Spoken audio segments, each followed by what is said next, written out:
I sure will. Good morning, everybody. You're listening to The Voice. Come on, dig me now. One and only Steve Harvey. I got a radio show. Real grateful for that. You know, it's funny. I remember when I first started out in radio, a lot of my peers laughed at me. Some of it was being mean-spirited. Some of it was just, mocking me. I'm used to stuff like that. But I had as a special guest on my show, Joel Osteen. And you know something, man, he said something that was, I can't remember the scripture. I don't know exactly how it went. Like we were having a long conversation, but the gist of it was, don't be upset with where you are now, and don't be upset with the small things in your life. Be grateful for the small things and the small position that you have right now, because you don't know where that's going. You don't know what that's going to be one day. You don't know what that's going to lead to. And that was very warming to hear him say that. But it also reminded me of when I started in radio, how small it was. It reminded me of when I started in stand-up making $25 a show. It reminds me of not having a home at a period in my life and what God has allowed me to live in now. So don't be distraught over your position now, and don't be ungrateful or unappreciative for the things you have now, because you don't know what that's going to grow into. And that's really the gist of that I got from what he was saying. I just wanted to share that with you, that where you are now is so temporary, because now, like I've said before, now is a fleeting moment. Right after you finish saying now, that moment that you claimed as now, that's gone. So the where you are now is a very fleeting process. Now, you can change where you are now, and you can change how you feel about where you're at now, and you can change about where you're going by simply changing your mind. It is no different. I'm telling you, folks, the thing that I've learned about successful people is not so much of what they do. It's not what they have. The biggest thing I've learned about successful people is how they think. That's the thing that's different. It's how they think. And I'm telling you that you can change the way you think on any subject and start becoming successful towards that starting now. You have to understand that, man. The biggest difference I've noticed between successful people and non-successful people is how they think. I was reading where this guy said that he was taught all wrong about money. He said that his father was very negative about money. All throughout his life, he heard his father say, people who got money have walked on somebody to get it or cheated somebody to get it. People who have money is the root of all evil. Money is this, and people who got money, don't deserve it. They've done something wrong to get it, yada, yada. So he said he grew up the whole time thinking that having money was something was wrong with that. He discovered that it wasn't. Look, you can choose to be successful any way you want to. I've chosen several ways to be successful. I want to be a very, very successful father. I think that's one of the things that's paramount in my life, that I really am working hard right now to become a successful father. Not a successful father in terms of money, but a successful father in terms of offering the amount of love and guidance and leadership and the example that my children need to look at. And that's what I'm really, really working hard at now. I want to be successful as a father, but also I want to be successful as a husband. I want Marjorie to always know that she can count on me, to not have to wonder about me or look for me. I want her to feel secure in the fact that I really have gotten it right, that I really am focused on being a good husband to her, because it means so much to me. So I'm working hard on a lot of levels. I'm working hard. I'm trying very strong to be a successful motivator of people.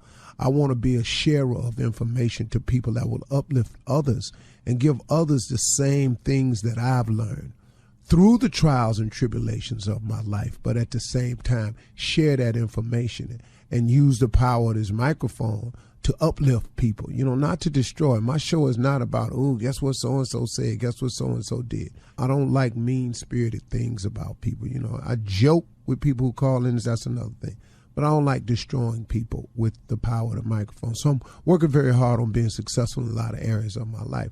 Now, also, I do care about being financially successful, too, because my father, one of the gifts he gave me was a very simple gift. He told me a long time ago, he said, son, the best thing you can do for poor people is not be one of them. And that stuck with me. And this was a hard-working man who was a coal miner, who worked construction his entire life. My father didn't have an easy life, man. My father didn't sit behind a microphone. My father didn't come to work and people cheered for him. My father wasn't famous. My father was just a go-get-it dude. Now, he instilled that in me, and I've taken that and applied it to my craft, and I thank God for him for that. But I do try to be financially successful so that I can do some things with it to help some other people. Now, am I opposed to having nice things? No. Do I apologize for having nice things? No. And why should I? I work. You know, I'm not on the radio asking to give me money, you know, so I can go buy a car. I'm working, so I don't feel how you want to feel, and other people do feel that way about it. But if success in terms of finance is what you're lacking, you can go about the business of doing that. I'm writing a book, and that whole book is about teaching people how to become successful. And, man, I'm breaking it down in a way where everybody can get it, man, because I want the college student to get it. You know, I want the working mom to get it, the single mom to get it. The hardworking father that's been trying to hold his family together can get it. The father that ain't ever got it together and feel that because of that reason he can't be the father he needs to be. I'm writing something, man, to put it into words to let you know that God is a forgiving God, and that God is a merciful God, and that God can get you out of any situation you find yourself in. You just can't beat yourself up every time you make a mistake. I make mistakes all the time, man. I just got to remind myself to get up. I ask God for forgiveness. I call on his mercy and his grace, and I get up and I go again. But it's coming, man. And if finance success is what you want, you got to change your mind. You got to start thinking about how to produce it. The first thing you do is you got to ask. You got to ask to have a life and have a life more abundantly. That's a scripture, that he comes to you to give you life and to give you life more abundantly. That's a scripture. That ain't a joke. That ain't a theory. That's a fact. And the fact that if you don't have a life of abundance, you can get that by asking. Then it starts by believing. And the how-to, don't even worry about that. He takes care of that himself. He'll send the stuff your way. But you got to be willing to put some effort in this thing now. And you can do it. Okay, I know I was a little around the place today, but that's what it was. So, you know, let's go get it. You're listening to the Steve Harvey Morning Show. Ladies and gentlemen, welcome to the ride. This is the Steve Harvey Morning Show. As usual, for the remainder of 2020, I'm allowing Roscoe Wallace, one of the greatest lounge singers, writers, producers of all time, to come on here and explain his $3 trillion lawsuit against the entire music industry. Ladies and gentlemen, here he is, the legend, Roscoe Wallace. We bring me a superstar. That's what I like about it. What's going on, Tommy? What's going on, Roscoe? Junior, baby, what's going on? Roscoe, my hero. What's happening, boy? I know it, baby. Shirley Strawberry, what's up, baby girl? Hello, Roscoe. Happy holidays. Hey, what's going on, baby? Mississippi, I know they don't allow you to talk, but what's up, cutie? Yeah, Carla ain't here, so Jay don't ever come, so we're waiting on you. Hey, listen. Today, I want to explain to you this $3 trillion lawsuit. I'm not going to do a song today because I think it's evidential by now that I done wrote everything that anybody ever sang. Okay. But I want to up the yay, so to speak, what they say, you know what I'm saying? I want to go on and really get this thing on and probably get it cracking. Especially, this is how I'm going to draw more attention to the lawsuit. I'm calling out record labels. Uh-oh. And I want to start with the infamous and let them know that they on blast right now. Ooh. Death Row Records.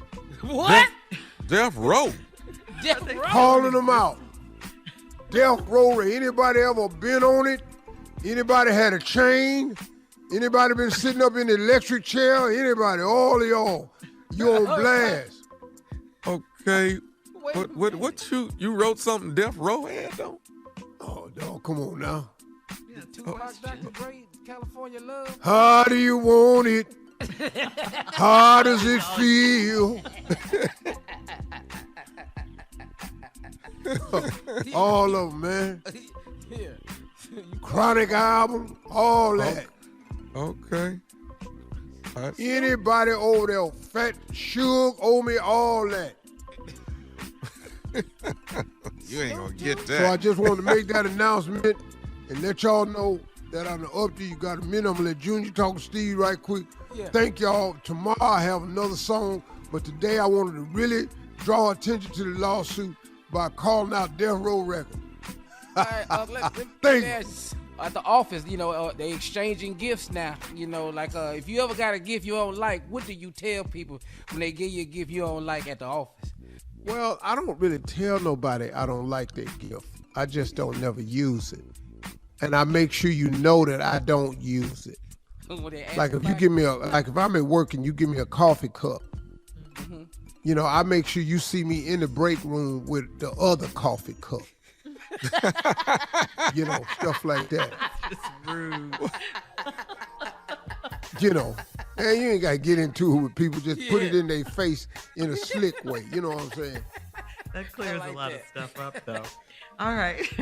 All right. Well, thank you, Stephen Jr. Coming up at 32 minutes after the hour, we're going to start the show off with Nephew Tommy's Run That Prank Back right after this. You're listening to the Steve Harvey Morning Show. It is time to start our morning off with Run That Prank Back. So, Nephew, it's on you. What you got? All right, here it is. Bring my breast back. I want my breast back. There it is. I want my breast back. Let's go, cat dog. Hello? I'm trying to reach Oliver. Yeah, this him. Hey, you married? You engaged in Madison, right? Yes, I am. There's a problem with it or something? What's up? No. My name is Ricky, man. Have you heard about her last person that she was engaged to? Well, she kind of spoke briefly about you. Okay, but you know what, man? First of all, let me just say this. Congratulations, okay? Let me be the first to say that. Congratulations for y'all getting engaged, and I hope it worked with y'all. Okay. Okay. Here's why I call. We got a situation at hand that we kind of need to clear up between you and I. So, okay. What is it? Me and you got a little conversation we need to have about property. Well, we talking about property. What property? The property we live in? What are you talking about? This is my property. Okay, no, I'm not talking about your house or nothing like that. Oh, okay. I got some property over there that belong to me, and I'm trying to figure out how we can rectify the problem. Well, I'm quite sure if it's something I can pack up or whatever, you can come get it. I have no problem. What do you have over here in my house that's yours? Okay, the actual breast that she had belonged to me. The breast? Her breast. I bought her some breast implants. Man, I ain't know nothing about no breast implants. Okay, you may not know nothing about it, but the bottom line is I spent $10,000 on some breast implants, and I want my property back. Buddy, man. No, man, you're not getting back. What are you talking about, breast implant? I ain't know nothing about that, man. Hey, man, I understand you're not knowing about it, but I'm calling you like a man explaining it to you, and I'm trying to let you know. I bought her some breast implants. Now, that's my property. Now, just like when it don't work out with an engagement don't work out, you want your ring back. Well, I want my breast back. Oh, no, man. If you had gave her a ring, you can get that back, but that's just some... Man, come on, man. You ain't get back. Hey, man, I'm getting them back, or I'm going to be over there every other week being happy with what I done bought. No, that ain't what's going to happen. No, little brother, that ain't going to happen there. I don't know what you're calling for. About $10,000, the breast implants, you ain't getting... You come over here if you want to. When you with somebody, when you lose them, you lose every damn thing you paid for. So if you bought her some, your dumb should have bought the when you got married. You know what I'm saying? You should have waited, then bought the damn. So them mine. I'm going to be over here. That's what I'm going to do with your breast implants. So your money was well spent. You ain't get back. Move on in your life. Hey, man, you don't tell me when I'm supposed to buy something. I buy something when I feel like it. But the bottom line is them breasts belong to me. Now, we're going to work. No. Somebody's going to pay me $10,000 one way or the other. Oh, no. You ain't getting nothing back here, man. You got to move on with your life, man. When y'all broke up, y'all wasn't together no more. The left with her. She walked away with him, man. That's it. That's over. I'm sorry. Hey, let me say something to you, man. I'm coming over there and have a conversation with Madison about this, because that's who evidently I need to talk to. No, you're not talking to nobody over here. You're talking to me like you say, man to man. I'm letting you know, man, you lost. You lost, man. You don't get nothing. How you even get my number? Let me get your number so I can call you back when she on her way home. My number on the breast. Your number on the breast, $10,000. That's your number. Yeah, okay. Well, I'm going to check it. I'm going to check it, and I'm going to look at it every day, because you ain't getting nothing back, brother. Them mine. You lost, man. It's over. Let me ask you this, man. Have you even bought the ring from Madison yet? Yeah, I bought the ring. That's what you do when you get engaged. I paid. The ring is bought, brother. Why you worried about how much the ring cost? About $8,000-$9,000. That's a nice ring. See that? The breast costs more than the damn ring. You're a cheap little man. Man, you, man. I mean, I done bought the ring. You talking about, look, dude, she gone. Them breasts ain't yours no more, man. You don't get back here. If it was a ring, a pair of shoes or something, I'd give you that back. So what now? What now? Hey, man, all I'm going to say is this here. I'm going to come over there and have a conversation with Madison about my breast, because the breast belongs to me. You're not coming over here and getting nothing. She ain't even here, but you can bring your over here. You come over here with your chest pushed out, I'm going to push it back in for your brother. Them gone. I got 2 breasts over there. Each of them is $5,000, and I want both of them. Man, look, you ain't getting man, who the is you? You call every ex-girlfriend you break up with wanting back? I call the ones that I done bought breasts for. Thank you. That's a good damn wedding gift, I guess. Hey, don't. Let me tell you something. Don't you touch my damn breast. You hear me? Man, look here, man. I don't know who the hell, man. How you even get on my line, man? Who is this? I'm the person that owned the breast. Do you know who this is? Man, you don't own nothing over here, man. You done took a loss on there, brother. You done took a straight loss on there, man. You got me up, partner. Who the is this, man? You lost your mind calling my phone. I'm finna tell you right now who this is, partner. Yeah, well, who is this? This is Nephew Tommy, Steve Harvey Morning Show. Your girl Madison got me to prank phone call you. Oh, man, you ain't. That's cold. Boy, you cold, man. Ain't somebody but tell me this is they real, are they? How the hell I know? Oliver, you're supposed to know what you marry. I don't know if they. Why are you asking me if they real? I don't know. I'm still what you know, but you bought some. Man, you still got me messed up. Real off fake, you sound like that. Well, y'all cold, man. Y'all need to stop that, man. But I listened to you, and last people you got, I laughed my off. I never thought I'd get got. Hey, Oliver, what's the baddest radio show, man? Steve Harvey Morning Show. That's the truth. You got me good, man. You got me good, man. Thank you very much. We're going to keep it moving. New Year's Comedy Laugh Fest, baby. Earthquake, Eddie Griffin, Cedric the Entertainer, D.L. Hughley, hosted by yours truly, Nephew Tommy. That starts off in Chicago, Illinois. That would be December the 30th. Washington, D.C., that is January the 1st. Atlanta, GA, baby, State Farm Arena, January the 2nd. New Year's Eve Comedy Laugh Fest. Tickets to sale at all Ticketmaster outlets and at all box offices. That's Cedric the Entertainer, D.L. Hughley, Earthquake, Eddie Griffin, hosted by yours truly, Nephew Tommy. Tickets on sale right now. You might not want to miss this one. Best stocking stuffer of the year. How it feel not to be selling tickets at a donut shop? Ooh, man. You're so messy. Congratulations. All right. Tommy. Thank you, nephew, and thank you, Steve, for that question. Coming up, Ask the CLO, Chief Love Officer Steve Harvey in the building right after this. You're listening to the Steve Harvey Morning Show. Coming up at the top of the hour, Miss Ann is standing by with our national news. And in entertainment news, Chris Cuomo, is suing CNN. You heard me right. Chris Cuomo is suing CNN. Erykah Badu is engaged. We'll talk about all of these stories at the top of the hour. But right now, it is time for Steve's favorite segment, Ask the CLO. Chief Love Officer Steve Harvey, ready for your love questions. And this one is from Corey in Orlando. Corey writes, I'm 33 and my older brother is 37. He's coming to town for the holidays and he wants to bring a female that's not his girlfriend. I told my parents that they shouldn't allow him to do it, but my dad said it's fine. His girlfriend stuck by his side while he was in law school and helped him out financially. Now that he's passed the bar, he's parading around this little white attorney he works with. Should I confront him or avoid family time with him? Wow. Well, bruh, that's, look, man, your brother gets to make the decisions for his life, what he want to make. He's bringing somebody else to dinner and it ain't his girlfriend. Who now?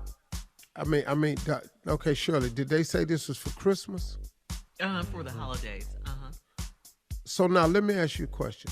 How do you leave your girlfriend at home for the holidays and bring another girl? Have you ever thought, younger brother, that the girlfriend ain't in the picture no more? Could that be? Because when you ain't coming around for the holidays and you bringing one over for the holidays, that's a change. You got another problem because the girl white. That's what it is. Because you wrote that in the letter. Yeah, that's what's really wrong. Mm-hmm. And the sister helped him out, but that don't mean that don't mean you gonna make the whole cut. Now I know it be out there. Well, that's the one that stuck with you. Well, that ain't the one you like. Now the problem is, he brings this white girl over. You got a problem. You done told your parents not to let him do that. He 37. Your daddy done said, let him do what he want to do. And bruh, it's your brother's business. Now, I would avoid. Yeah, there you go. It's a white Christmas. He heard the song and he's having it. And he's obviously been dreaming about it just like the song. So now, welcome. You saw the movie. Guess who coming to dinner? Well, ta-da. Let's go. So he wants to know, should he confront his brother or avoid family time? Ain't no confront your brother about what? That's your brother business, man. You bring who you want over for holidays. Quit tripping. He your brother. Yeah, he tripping. All right, moving on. Doris in Little Rock says, I listened to you guys online, and you have said that men and women cannot be best friends unless sex is involved. I want clarification because I've had a male best friend. That's not what I said. Go ahead. I've had a male best friend for almost 10 years, and now that he is divorced, he wants to stay overnight at my house on the weekends. I am not attracted to him at all. Do you think he's trying to sleep with me? What is going on? What you think? What else? Why do you ask to spend the night at your house for? It's hotels. He can stay at his house. Now, what I did not say is you can't be best friends without sex involved. I didn't say that.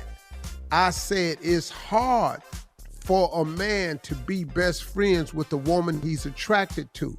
Thus, this man is attracted to you, and now that he got a divorce, he don't want to be your friend no more. He want to sleep with you. He want a slumber party. Yeah. Not attracted now, to damn. him at all. Okay, then now we have a problem. But I told you how men are. I didn't tell you how women are. I said, if a man is attracted to you, he will lay and wait till there's a crack in the door. He got a divorce, he think that's the crack in the door. Now all of a sudden, y'all friendship, he won't sleep with you now. That's what I said. And what I stand by what I say. And all these men out here, no, man, I have very attractive women that I'm not, yeah, but you would if you could, dog. So now let's end that conversation. Next question, Shirley. All right, sick of these Monet. I said what I with said. My old ass. I know what I'm talking about. Monet in Greenville says, my mother and I have dated the same man in the past, and now he's married to a lady we go to church with. I don't talk to my mother anymore, and I don't fool with this woman. I want to know why he felt the need to cheat on me with my mom and then this older lady at the church. I could see if it was a sugar mama situation, but it wasn't. Why did he feel like she should be a better wife than me? It's eating at me, so how do I get closure? Wow. You're not going to get no closure from him. You need closure with yourself. You and your mama dating a man with hoish tendencies. A man with hoish tendencies has dated you, your mama, and now another woman at the church. What is it you need closure on? Y'all was all attracted to a hoish man. Not a man that took his act somewhere else. He don't want you. And why would you want him? He done slept with your mama and the other woman at the church. And I can promise you it's some more. He's married to the woman at the church. It's Okay? It's some more. You pull off a stunt like this, it's because you good at it. It's some more.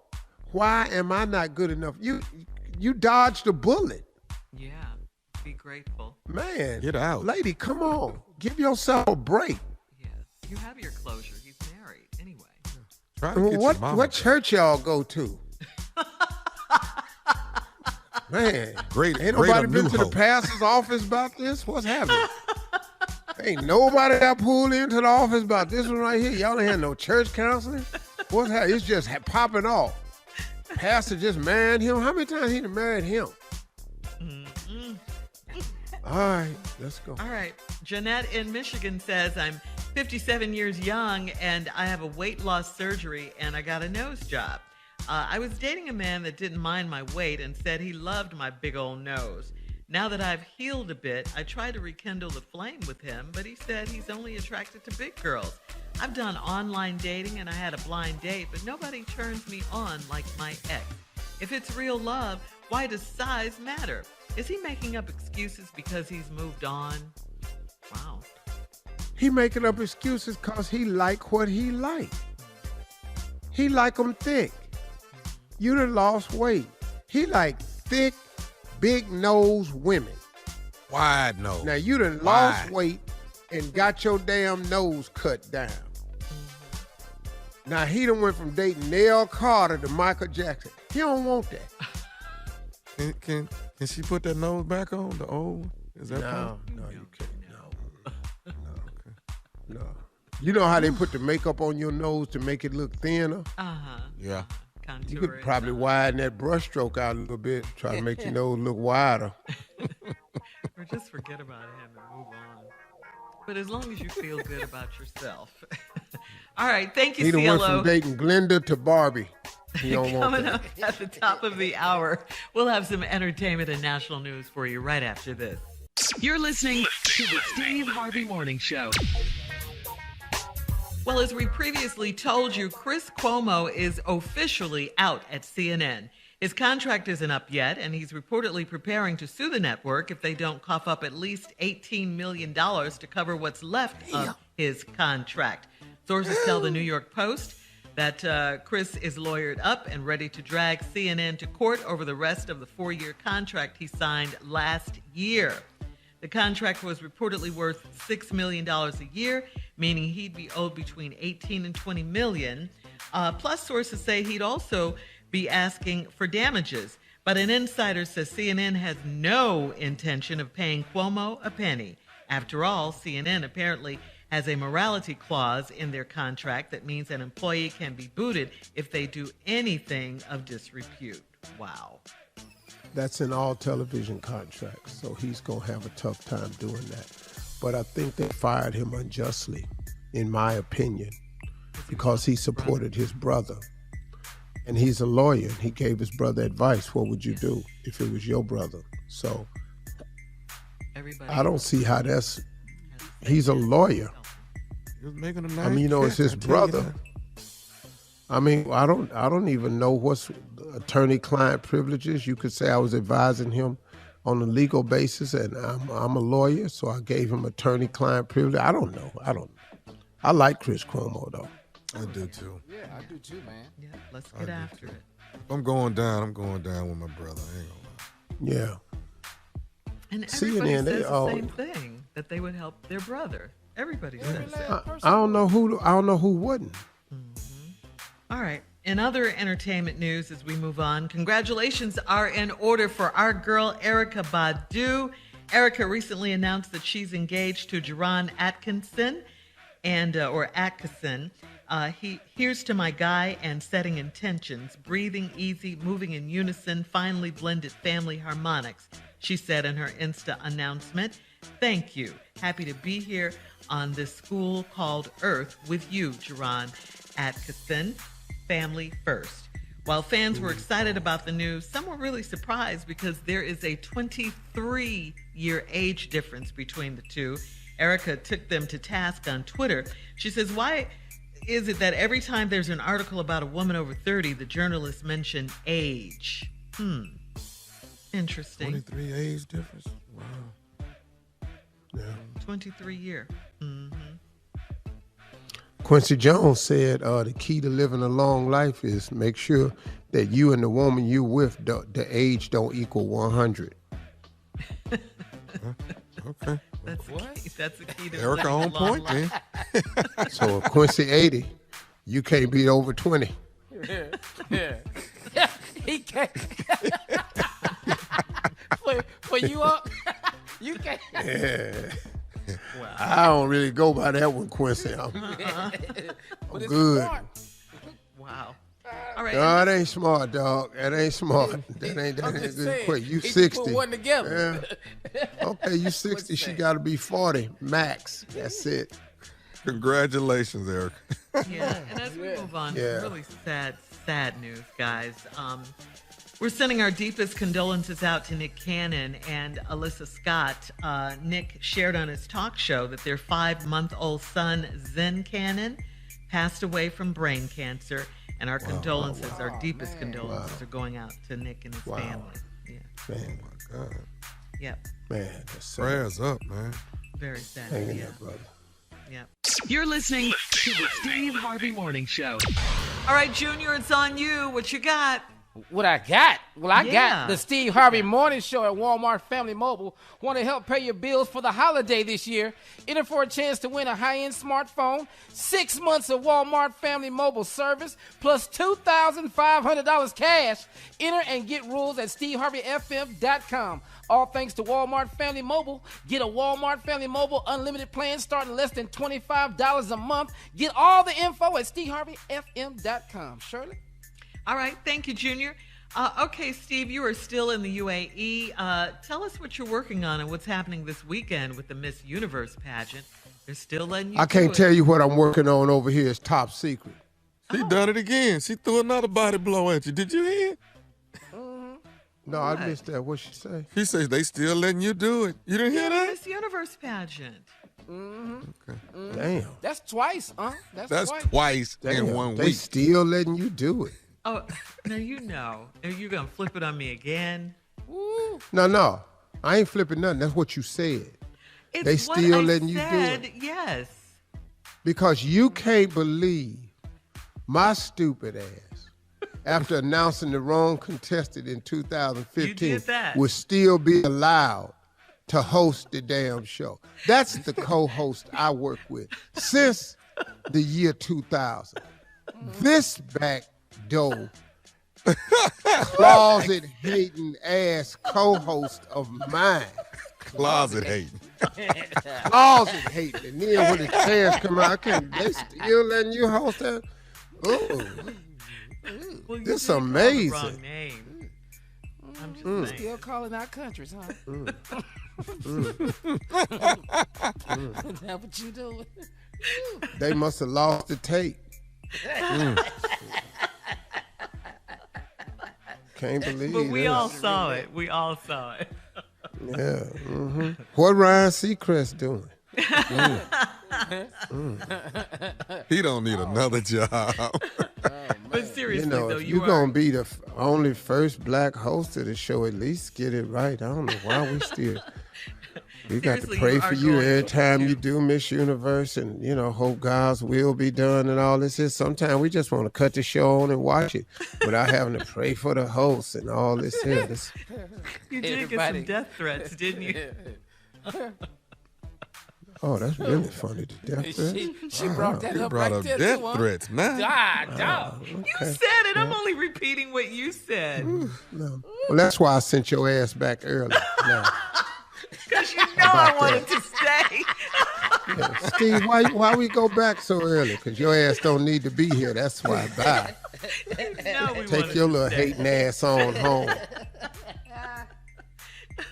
I ain't got no gig to go to like Tommy. No, don't worry about Tommy. Bye. Coming up in 34 minutes after the hour, we're going to check Steve's voicemail right after this. You're listening to the Steve Harvey Morning Show.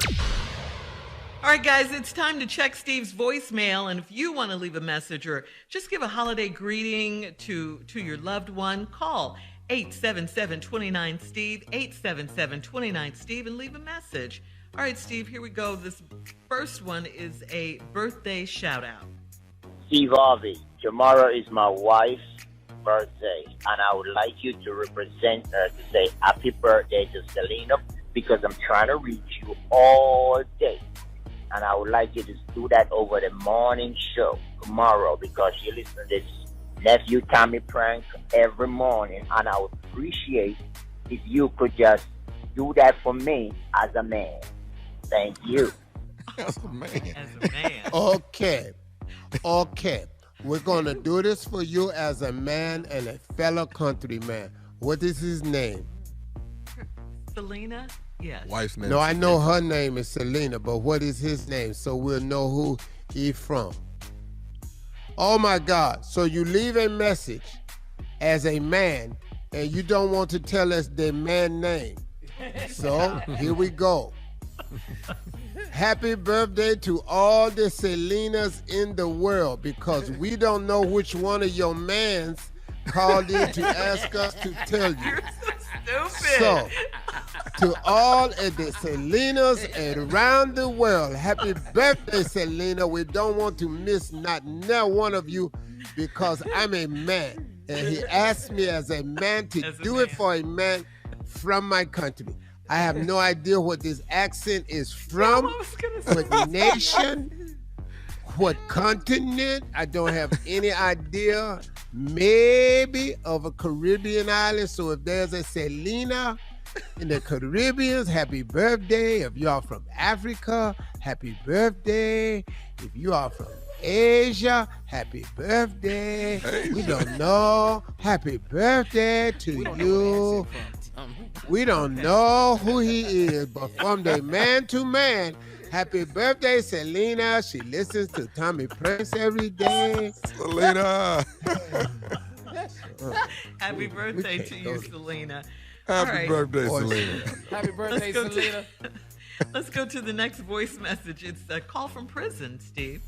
Hey, what's going on, Uncle Steve? My name is I'm currently incarcerated. I've been listening to you guys since 2004, and I just got my hands on a cell phone, and I'm really trying to prank my fiance.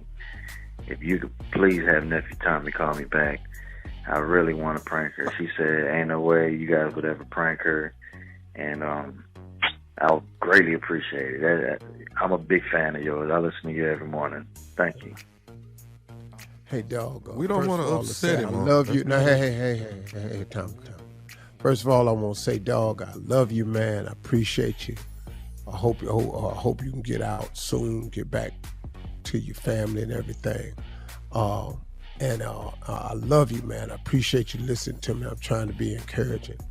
But if you think that we finna call a cell phone number back in a state or federal institution, which is against a law that could have us on the same block you on, 2 doors down, doing time for committing a federal offense, so we can prank your damn girlfriend. You done called into the wrong damn morning show, man. We cannot risk. My damn nephew can't call you. We can't. Our name can't pop up on this cell phone. And then if the authorities come in and compensate the cell phone and then start going through the numbers and find out what you were doing, and now our number name come up, you talking to Uncle Steve and all this here. I'm too old and pretty to go to prison. I can't do it, dog. I done made a lot of money. I ain't gonna do good in no prison. And Thomas Show ain't gonna make it down there because he's good. No. Y'all not gonna have my nephew in there tossing him around in these cells and things. So I love you, dog. I appreciate you. I do, man. I'm gonna pray for you. We're not gonna be able to call you back on this illegally acquired cell phone. That is a federal offense. All right. Coming up next, the nephew, speaking of him, with a prank phone call right after this. You're listening to the Steve Harvey Morning Show. Coming up at the top of the hour, right about 4 minutes after, it's my strawberry letter for today. The subject, behind the Christmas tree. We'll find out what's going on behind the tree in just a few. But right now, the nephew is here with today's prank phone call. What you got for us, Nav? This right here is called Your Son and My Daughter. Your son and my daughter. Run the prank. Hello? Hello, I'm trying to reach Darren's father. Is this Darren's father? Yes, it's Darren Senior. Listen, I'm calling you. LaShonda is my daughter. She goes to college up there with your son. Uh-huh. And I'm getting, the word I got a few minutes ago was that the two of them that run off and then got married together. I don't know what make them run off and get married like that. Wait. Where'd you hear this from? I just got a phone call from one of the kids at the school saying that that this the girl that grew up with and grew up with her all through grade school. She called and said LaShonda and Darren then ran off and got married together. And they say they done it yesterday or so. Wait. My son ain't. I talked to him about 3 days ago, and he ain't done nothing like that. I know. So they say they did it yesterday. I've been calling LaShonda and calling. Ain't nobody picking up, and I call her. The boy. They give me the boy phone number, and I call him, and ain't nobody picking up and answering nothing.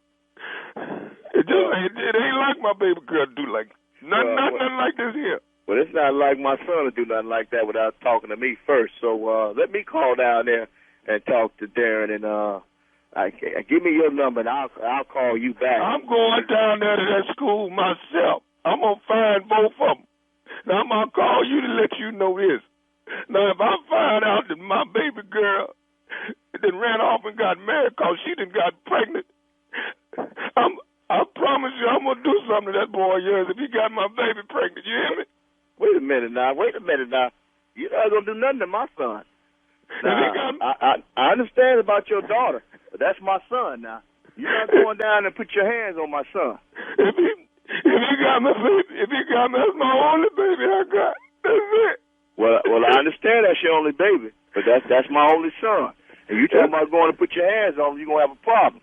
If he got my baby pregnant, your son, Darren, I'm going to beat his I mean that. I mean it. What's your name again? What's your name? Dylan, my name. You hear me? It's my baby. What's your name? What's your name? Dylan. D-I-L-L-A-R. I know how to spell your damn name. Look here, Mr. Dillard. You're not going to put your hands on my son. Now, if my baby pregnant, I am. And that's the only reason I can see her doing something like that, because I told her years and years and years, you don't make no baby. You don't make no baby and not be married. You don't do it. If she went off and got married, that means she tried to make it right.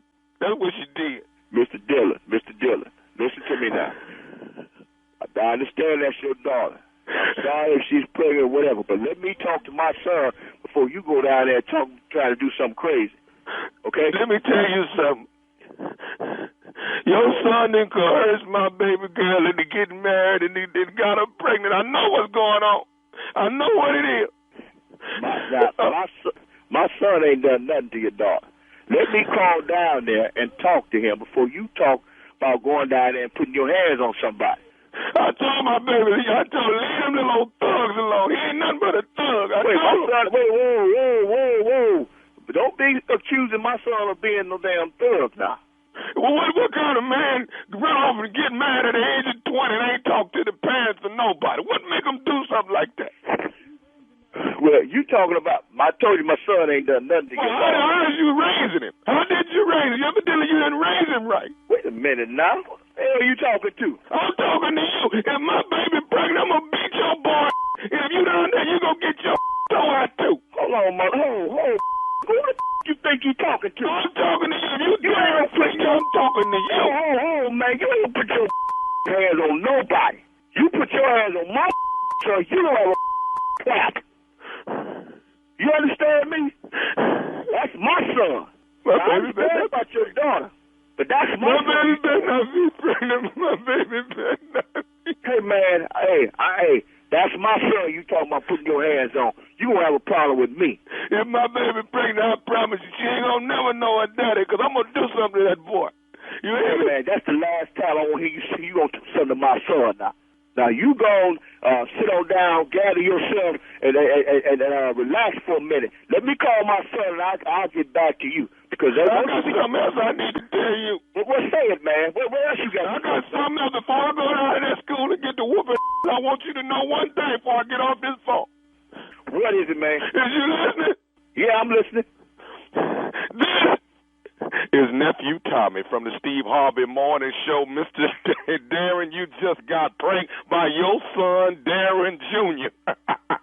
Oh, my goodness. That boy got better sense than that. No, I got high blood pressure. What the hell? Wait, I call his mama and tell her what and done. Wasting my time fooling me. I gotta ask you, man, what is the baddest? I'm talking about the baddest radio show in the land. The Steve Harvey Morning Show. Hey, Tommy, I'm going to tell you something, man. You the best crying ass daddy I've ever heard in my life. You was crying your ass off. I was sitting here going, my baby. I can't cry that good because I can't cry that long and talk. Oh, man. I'm gonna be. Hold on. You gonna do what? You ain't gonna do nothing to my son. That's my son. No, I know that's your daughter. I got all that. But you ain't finna. I'm finna go down here and whip his ass. In the middle of whining. Man. I mean, go ahead with your okay. All right, man, you need to sit down and pull yourself together. That's what dude say, man. You need to sit down and pull yourself together. All this hard ass crying. Yeah. He said that baby ain't gonna never know his daddy. He said, what? What? And if you come down there, I'm gonna whoop your ass too. I promise you, both of y'all. Oh, hold on, man. This dude say, man, who is this fool calling? Calling you to tell you that your daughter, my baby, I can't talk to nobody crying like that, especially no grown ass man. Hey, bro, hold up, man. I can't even understand what you're saying. Just give me a minute. All right. I got some more stupid for you. It's at the end of the year. You don't want to miss it. It's the New Year's Comedy Lab Fest. Get ready, Chicago, Washington, D.C., Atlanta, GA. We got Earthquake. We got Eddie Griffin, Cedric the Entertainer, D.L. Hughley, hosted by yours truly, Nephew Tommy. Tickets available at all Ticketmaster outlets, or you can go down to the box office and get them right there. But this is the stocking stuffer. Matter of fact, if you in Atlanta, you just to keep me rooted from the way I used to see a ticket, you can get them at Papa Do's, and let's see, you can get them at Krispy Kreme. Okay, go in there and tell them to ask for some tickets to the. Yes, sir. Excuse me. Cedric the Entertainer, D.L. Hughley don't sell tickets at Papa Do's. Two of the kings have allowed a gesture to come on, and I'm grateful. Yeah. Grateful. Yeah. We were in Polestar magazine. In what magazine? Polestar magazine tracks all ticket sales. You didn't know that because you were selling your tickets at donut shops. Oh, well, that's where I'm at now. Hey, I'm in Polestar magazine. Yeah, that's where you at now. So. All right, we gotta go, guys. Coming up next, my strawberry letter, the subject behind the Christmas tree. We'll get into it right after this. You're listening to the Steve Harvey Morning Show. We could be reading your letter live on the air, just like we're going to read this one right here, right now. And you never know, it could be yours. You never know. Buckle up and hold on tight. We got it for you. Here it is, the strawberry letter. Thank you, nephew. Subject behind the Christmas tree. Dear Steve and Shirley, I've been married for 14 years, and I have a busy schedule as a high school basketball coach. After years of marriage, my wife still doesn't get how stressed I am around this time of year, and she'd been pressuring me to buy a Christmas tree and have it up by December 1st. I missed her deadline because of my schedule. This past Saturday, I left for practice, and she said she picked out a tree online and it was going to be delivered later that day. I knew it didn't sound right, but I didn't really care at that point. Around noon, one of my players got sick, so I canceled the practice. I intended to go home and help out with the Christmas tree. I drove up, and my daughter was outside shooting hoops with her friends. She said her mom and Mr. Tim were inside putting up the tree. The only Tim I know is my wife's ex-boyfriend that drives a truck like the one in front of my house. I walked in, and my wife was disheveled and acting jumpy. I hugged her, and I could smell cologne all over her neck. I pulled her with me as we went to look at the tree, and I asked where Tim was. She said Tim was behind the tree, securing it to the base. I walked over to Tim, I tapped his foot, and I told him to come out and leave my house. Tim said he was just helping out since I was too busy to do what needed to be done. I was ready to fight, but my wife grabbed me as Tim walked out. She said it's my fault and I shouldn't be upset. I told her she's foul for having her ex in our house. She doesn't see the situation from my point of view, so I'd love to invite my ex-girlfriend over and ask her to bring me one of her amazing chocolate cakes. I wonder if my wife will get it then. I'm very vindictive. Should I do it or not? Well, while, we all know that two wrongs don't make a right. We know that. But this does sound like a case of I can show you better than I can tell you. And since your wife seems to have no remorse about anything that happened, having this other man over there and all that, I wouldn't be mad if you did invite your ex and her amazing chocolate cake, although I'm sure she wouldn't get past the front door. But, wifey was just way out of line here. And her ex, Tim, was oh so disrespectful when he said he was just helping out because you were too busy to do what needed to be done. How could he fix his mouth to even say that in your house? So, let's see how your wife would like it if the situation were reversed. And we all know she wouldn't. She wouldn't like it one bit. But we don't like her attitude. We don't like the fact that, she thinks this is okay. She's disloyal. She's unsupportive of you and what you have to do as far as your coaching job and all of that. And bringing her ex in to try to take your place in your house, it's just, these things are unthinkable for a wife to do to her husband. So, yeah, in this case, I wouldn't be mad. You said, should you do it or not? I wouldn't be mad if you invited her and got some cake and all of that. See how your wife liked it. Steve? This letter's stupid. It's crazy. I don't even know what to damn. Childish. Been married 14 years. You a high school basketball coach. This is why I lost it in the letter. After years of marriage, my wife still doesn't know how stressed I am around this time of year. And she's been pressuring me to buy a Christmas tree and have it up by December 1st. Now, I'm going to assume that you mean you're under pressure this time of the year because of your basketball schedule and maybe playoffs or something like that. Maybe that's what you're talking about. Because at first I thought about you were stressed out about buying Christmas trees and gifts. I was a little confused about that. But either way, it don't cause for that much pressure. I mean, if you a basketball coach, I understand it's a little tight for you this year. I do understand that, bro, so I ain't knocking that right there. But she wanted a Christmas tree, have it up by December 1st. The mandate in our house is the day after Thanksgiving, the Christmas decorations begin. That's a mandate at our house. Don't let December get here and I don't have my tree. Gonna be a problem at the house, okay? All right, just want to throw that in right here. This past Saturday, you went to practice. She said she picked up a tree and had it online, was going to be delivered later that day. I knew it didn't sound right. I don't know why it didn't, but you said it didn't sound right, but I really didn't care at this point. So at noon, one of your players got sick, so you canceled the practice. I intended to go home and help out with the Christmas tree. I drove up and my daughter was outside shooting hoops with her friends. She said her mom and Mr. Tim was inside putting up the tree. Now, right here, let me show you where this letter has to turn for me.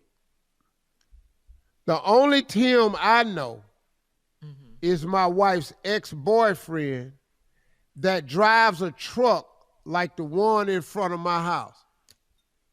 Now, right there, I'm no longer walking into the house. I'm rolling up into the house at top speed. Right. I ain't opening the door. I'm kicking the door in. That's where we at right now. I walk in and my wife was disheveled and acting jumpy. I hugged her and I could smell cologne all over her neck. Let me stop this letter right here. Because what's happening at this point in the letter, there's no more typing at this point. You're done with all of that. We're now in the process of a crime being committed. When we come back, I'll share with you the crime and the amount of time that I'm receiving in front of the judge. Thank you. All right.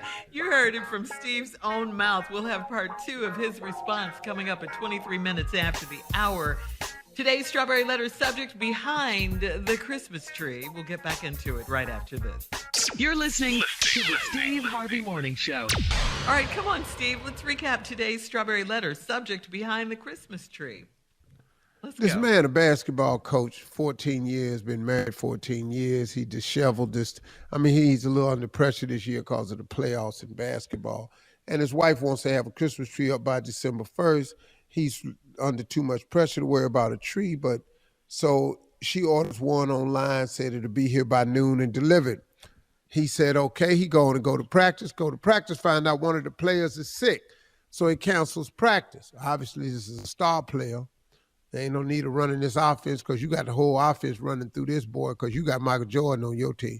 You don't give a damn about these other 4 kids. If he's sick, you ain't got a chance of winning this damn game, no way. So let's just cancel practice. So you go home and decide that you're going to help put up the Christmas tree. You pull up and your daughter outside shooting hoop with a girlfriend and say, where your mom at? Your mom in the house with Mr. Tim putting up the tree. Then you say the only Tim you know is your wife's ex-boyfriend who drives a truck just like the one in front of your house. Something's about to happen. I'm not walking in the house. I'm running. I'm not open doors. I'm kicking them in. But he strolls on up in there.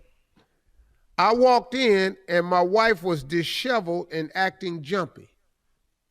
So I hugged her and I could smell cologne all over her neck. I pulled her with me as we went to look at the tree and I asked her where Tim was.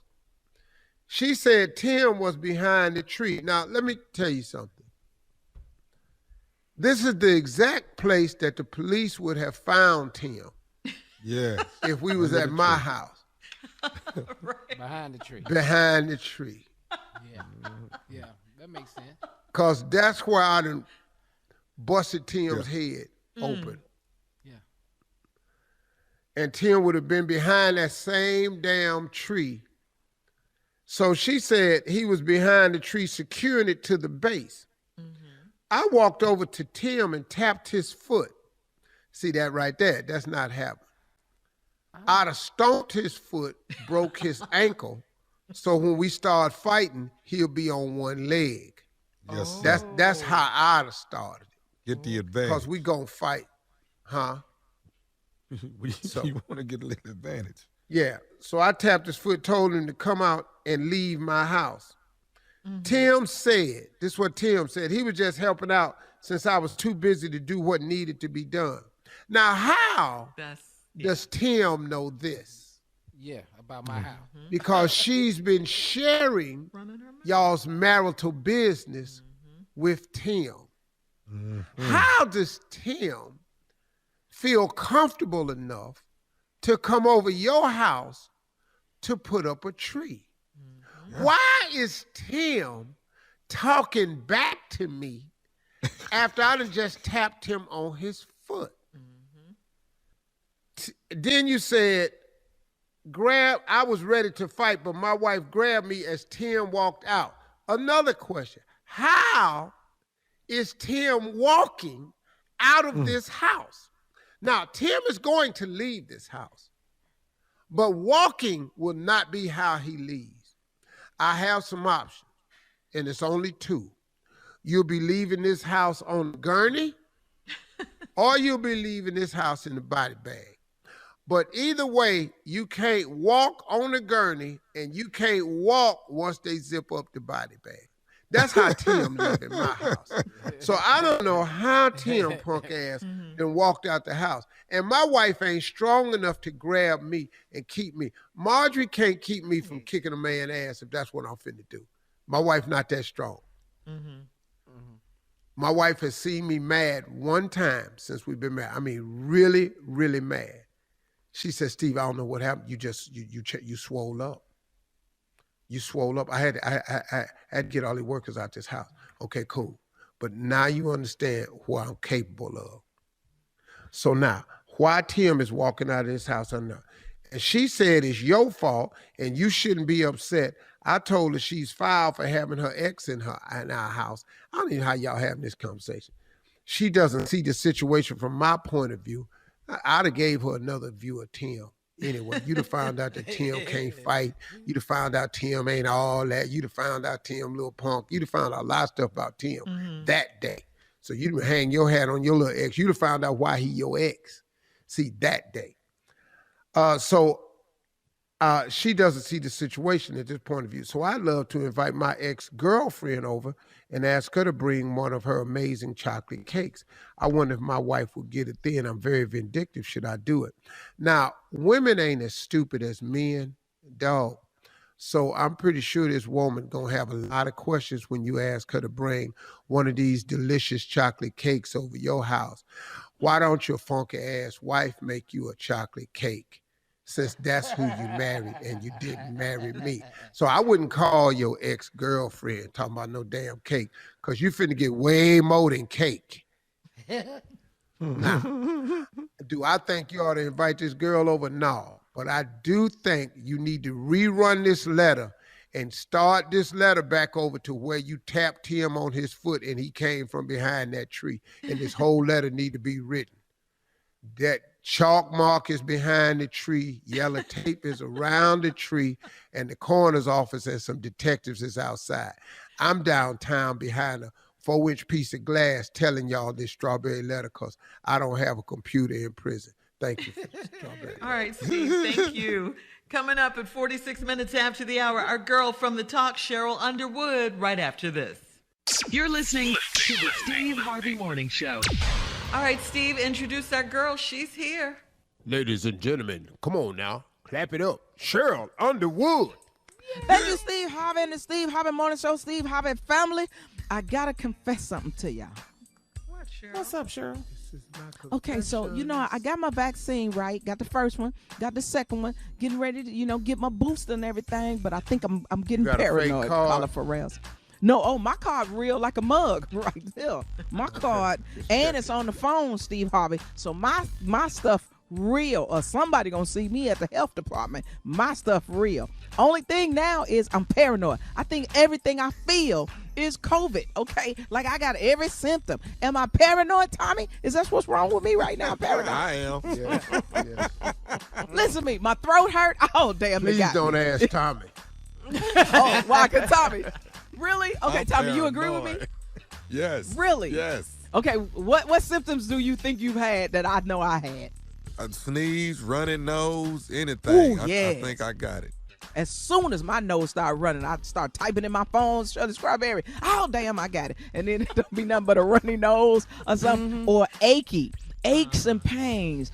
And I'm thinking, well, you old. Oh, but it's COVID. I got caught slipping. And then I start backtracking and thinking of things that I did out do. loud when I'm around people.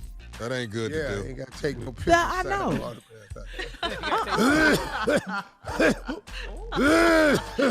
Sorry. See, and okay. And if he did that to me, I'd be like, oh, damn, I caught it. He ain't got it because he coughed it over to me. Damn, Steve Harvey. But Steve, you don't never think you got it in any way or anything, or hanging out with people and stuff? Well, I'm around a lot of people a lot of times. I'm prayed up, and then I have. Amen. I got vaccinated before the vaccine came out. How I was did that happen? pre-vaccinated because I ate Steve chitlins Harvey. for 40 years. Oh, you Woo! Woo! Listen, That's if pre-vaccine. chitlin juice could cure COVID, then I'm cured for life. I'm telling you Well, right I now, I like got some stuff running around in my body that COVID to go down there and to just get out immediately. I got old antibodies from eating chitlins for 40 years. I don't eat it no more, but I think the residue, the residual that's, I can't even get COVID. One of the things about Israel, reason they did Miss Universe there this year, I found out, was because it's one of the safest places. It has a 96% vaccination rate and booster, and you can't come to Israel without the booster shot. Oh, that's what I'm talking about. Get it under ready. control. Absolutely.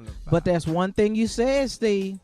Prayed up against COVID. Rebuking COVID in the name of Jesus. That's what I'm talking about, Steve. I feel good right now. All right, Sheryl. Thank you. We love you. You know that. Coming up at the top of the hour, Junior and Sports Talk right after this. You're listening to the Steve Harvey Morning Show. All right, Junior, it is time for Sports Talk. What you got? All right, Unc, I know you over in Dubai. You don't know nothing going on over here, man. So let me just inform you. Let me just inform Thank you.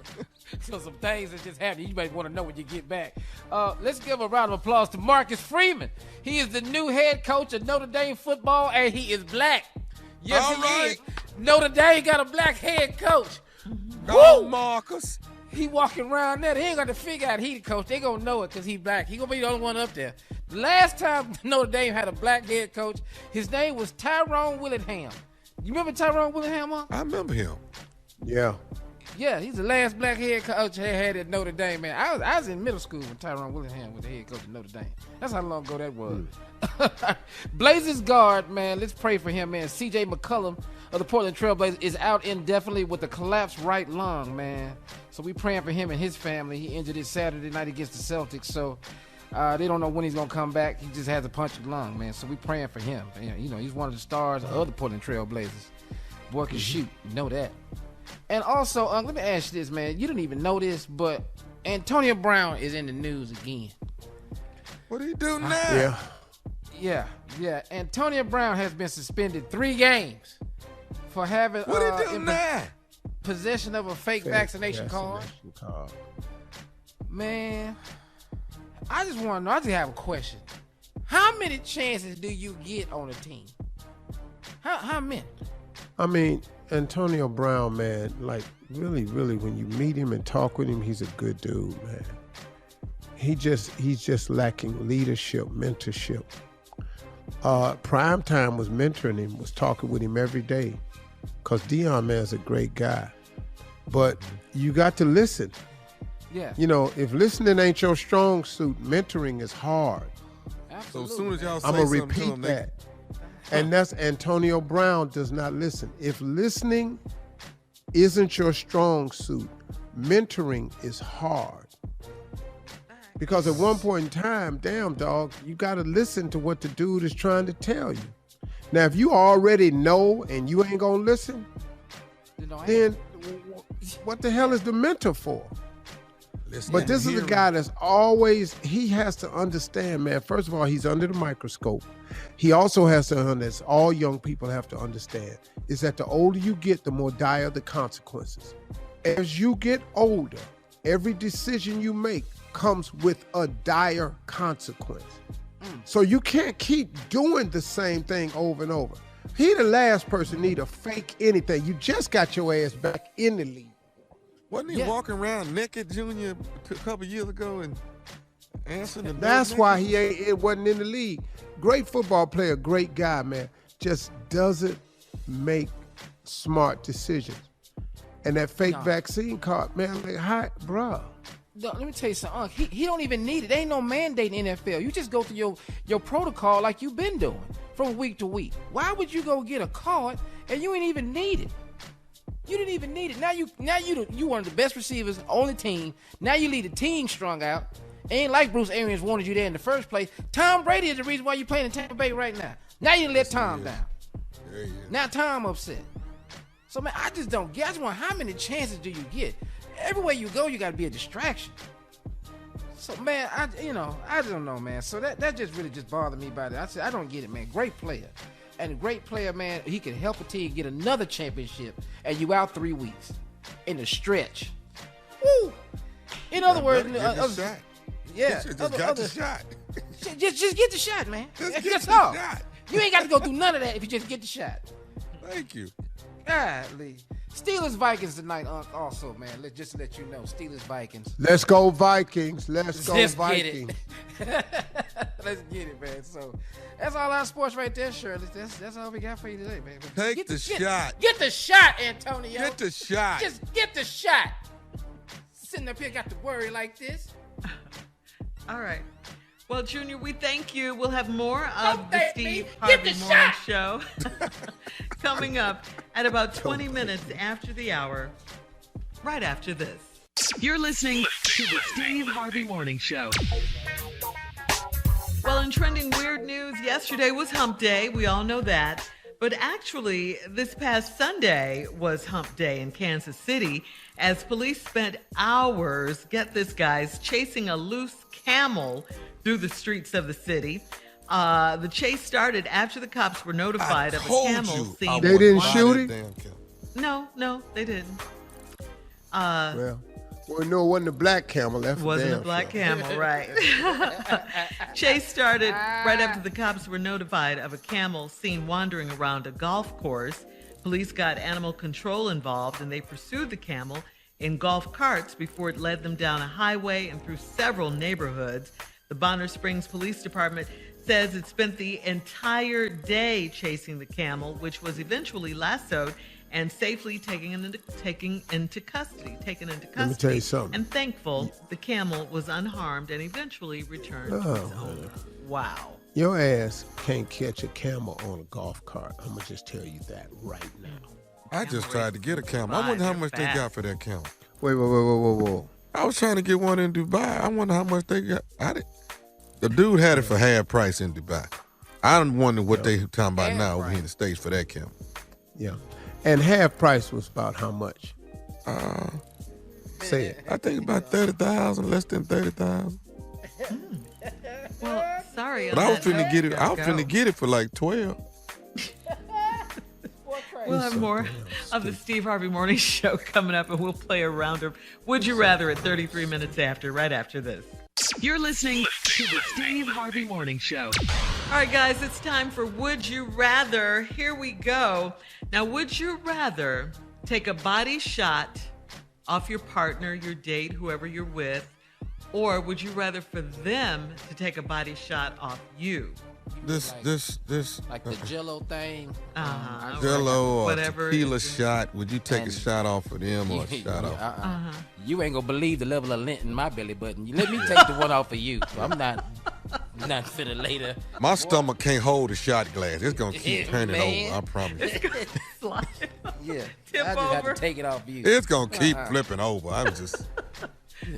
What about you, Steve? You didn't answer. I don't even know what that is.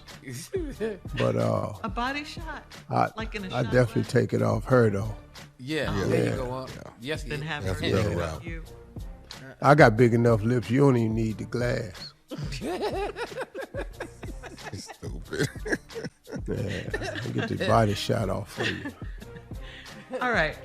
Here's another one. Would you rather be in the Hall of Fame for a sports career or a music career? Oh, sports. Yeah. Like football or basketball, baseball, something. Yeah. Not music, as much as you love music, Steve? Oh, Roscoe Wallace already got that covered. I ain't worried about that. My alter ego is in the Rock and Roll Hall of Fame already. Oh, he's in the Hall Every of time Fame. somebody right get now. inducted, it's him. He get credit for all that. on this show. What about you, Neff? Music. I can't sing a lick. That'd be nice. I know you weren't gonna say sports. Play. Shut up, Junior. Well, we know you Well, he weren't was gonna be in there for what? He said. He He was said gonna music. be in there for what? Music. He Music. said, yeah. Music. What is you gonna be, the little drummer boy in the Christmas play? Music. They told me. Pum. Yeah. I remember when Tom was a little boy and he was in the Christmas play and he got mad. We're not gonna do it this year. We're not gonna do it. We not. Well, this. that's what I was trying to tell him every year, because Tom was so small. Every year I made him play Baby Jesus. He little ass talking about he won't be a wise man. That's boy, anybody got no time. You trying to explain how little your ass is as a man. You a little boy. You finna be Baby Jesus every year. Now lay down in that hay and quit moving. And keep your face covered. You look old. Come on, Shirley. All right. I want to be a wise man this year. You're not going to be no man in this play. You're too short. Baby Jesus. All right. Coming up at 49, thank you guys. Coming up Quit at 49 talking, minutes. swaddle him and lay him in that damn hay. Coming up at 49 minutes after the hour. And we'll have some closing remarks from the one and only Steve Crazy Harvey right after this. You're listening to the Steve Harvey Morning Show. All right, guys, here we are. Last break of the day on this Thursday. It's Thursday already? Wow. Thank you. Yes. Of course, I'm over here. I don't know what day it is. I don't know what day it is, what time it is. Very confusing. Hey, listen, Steve, we got to make this announcement because this is huge, okay? This is really, really big. He's an honorary member, we like to call him, of the Steve Harvey Morning Show. Your stylist, Ellie, is doing big things, Steve, okay? Check this out. We want everyone in the Steve Harvey Nation who's listening right now to go to fashionbombdaily.com to vote Ellie Caramo as, drumroll please, Stylist of the Year, baby. Stylist of the Year for Ellie, hands down. Go ahead, Ellie. He did that. Stylist of the Year, Ellie Caramo, is in the running on Fashion Bomb Daily.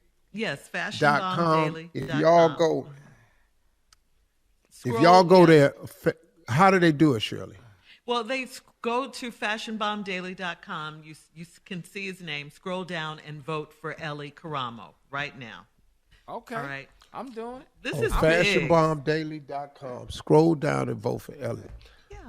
Look, I mean, I think it's really great for this guy because he's really deserving. I mean, for him to get mentioned in the same name as Cardi B, stylist, and all these people, it's some really famous stylists on there. So he's had to do something to gain notoriety.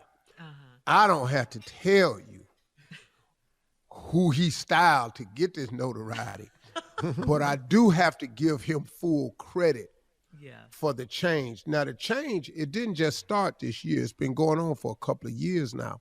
It's just he never posted anything because I started wearing my regular clothes a couple of years ago. It started on Facebook Watch, and I wear my clothes in real life when I'm not on TV, but then I changed the TV look.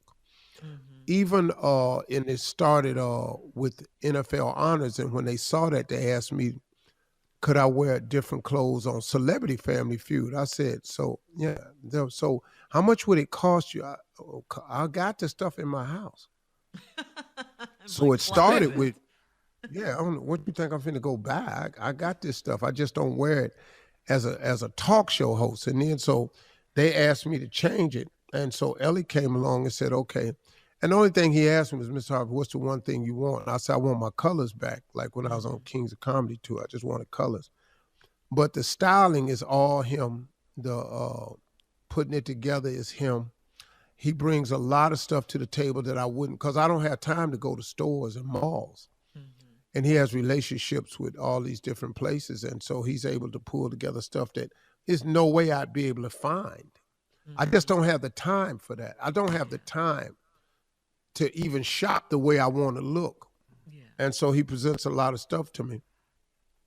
And he's a really smart kid, man, and he deserves this nomination. Win, lose, or draw, he deserves the nomination for his name to be put into the same thing. So if you can today, go to Fashion Bomb Daily and vote for Ellie Caramo.